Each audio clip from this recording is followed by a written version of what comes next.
Welcome to episode 3 of Goat at the Brewery. As always, I have AFLW star from the Carlton Football Club, Darcy, Vescio, beside me, and a couple of superstars of the NBL and from the Southeast Melbourne Phoenix, of course, assistant coach Ian Stacker and point guard Adam Gibson.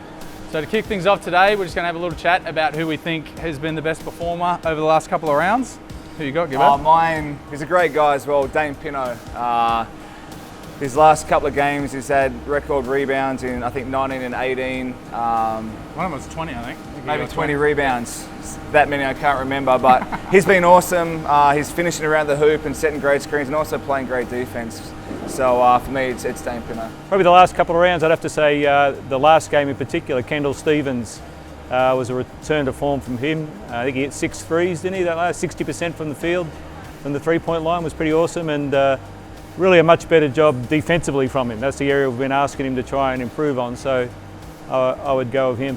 Yeah, I'd have to go with Adam. What Adam had said, sorry. I'd have to go with Dane. You set out the last one, I was going to say. Sorry, I set you up there. Yeah, I just think the way he's grown throughout the season's been unreal, and it's good to see him getting that reward for effort now.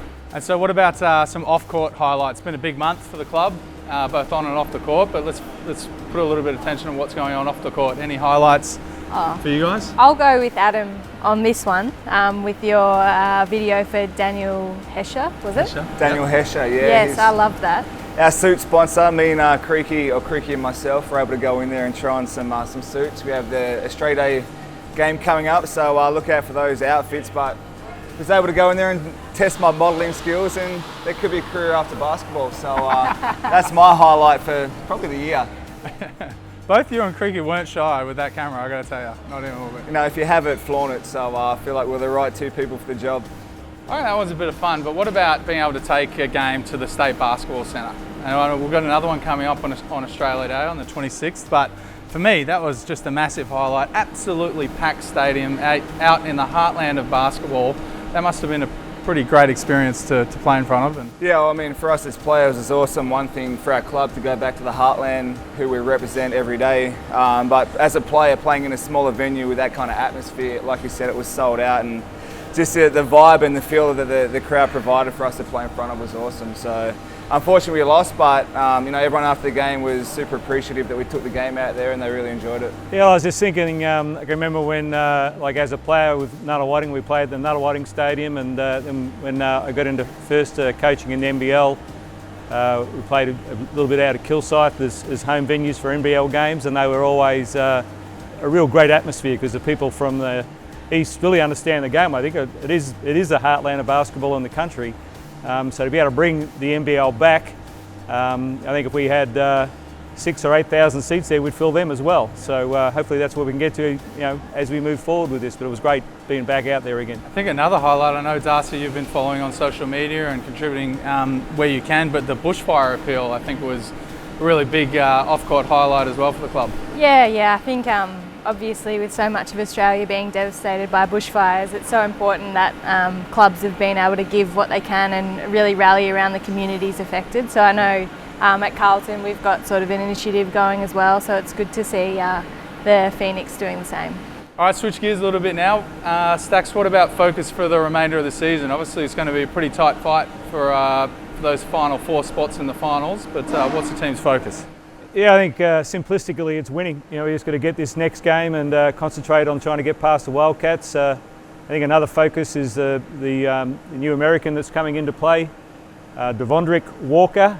Okay, D Walker.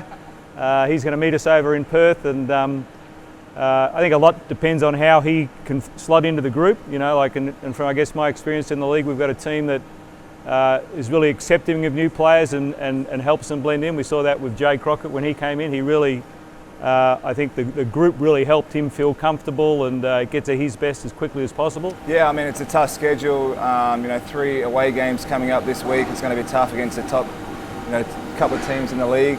Kind of cliche, it's just one game at a time. Like you said, the top 4, it's really tight, and there's only a couple of games separating each team. So we just got to try and get as many wins as possible. Yeah, find a way to get D, I guess, acclimatised to our group, and it's kind of a free swing going to Perth to start off. You know, we've found some form. Kendall coming back, and think we can stretch our bench now to really help us get some wins. So it's exciting. I like playing away on the road. It's a lot less pressure. You can just go and play your game. So we just want to, do the club proud, win as many games as possible, and hopefully we can get into the top 4. I think that's a really good point as well. I think another one of the focuses, at least club-wide, is sort of building for the future. As much as it is about this season and getting as many wins as we can, it's about sort of putting in those foundations to be able to build on year, and one of those big pieces is connecting with the community.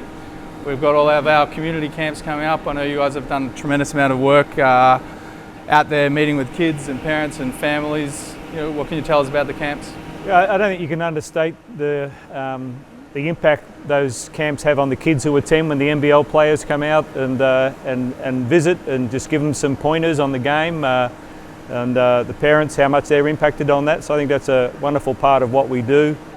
Usually you're pretty sore and tired after practice, but our holiday camps have been unreal, and the joy that we get out of seeing the young kids have fun and interact with us, being able to play games and teach them new skills and whatnot, it's a lot of fun. So like Stack said, it's kind of the backbone of our success moving forward for the club, and we won't be anything without our fans and our young kids coming through. So they're a massive part of what we want to do, and we've put a lot of time in, and we will continue to do that.